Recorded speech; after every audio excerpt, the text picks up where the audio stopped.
भारत में ओमिक्रॉन के मामले तेजी से बढ़ रहे हैं। केरल से जम्मू कश्मीर तक देश के 14 राज्यों में ओमिक्रॉन पहुंच गया है। मंगलवार को जम्मू कश्मीर में कोरोना के नए वेरिएंट ओमिक्रॉन के 3 केस सामने आए हैं। इसी बीच केंद्र सरकार ने राज्यों को चिट्ठी लिखी है कि इसमें कोरोना के संक्रमण को रोकने के लिए नाइट कर्फ्यू जैसे कड़क कदम उठाने की सलाह दी है। इसके साथ ही केंद्र ने राज्यों को वॉर रूम एक्टिव करने के लिए भी कहा है। उधर तेलंगाना में ओमिक्रॉन के 4 नए केस मिले हैं। चौंकाने वाली बात यह है कि इन लोगों में से 3 लोग ऐसे हैं जो नॉन रिस्क कंट्री से आए हैं। वहीं चौथा व्यक्ति कोरोना संक्रमित व्यक्ति के संपर्क में आने के बाद ओमिक्रॉन पॉजिटिव मिला है। तेलंगाना में अब ओमिक्रॉन के 24 केस हो चुके हैं। जम्मू कश्मीर से दिल्ली से पहुंचे 3 लोगों में कोरोना के नए वेरिएंट की पुष्टि हुई है। इन लोगों का 30 नवंबर को सैंपल लिया गया था। दिल्ली में भी ओमिक्रॉन के मामले बढ़कर 54 पर पहुंच गए हैं।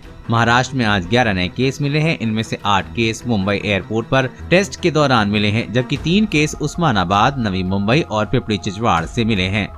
देश में ओमिक्रॉन के 220 केस, भारत में 14 राज्यों में ओमिक्रॉन फैल चुका है।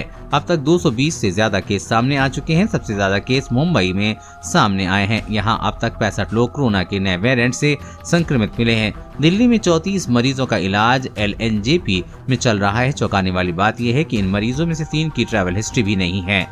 देश और दुनिया की हर अपडेट पाने के लिए चैनल को सब्सक्राइब करें।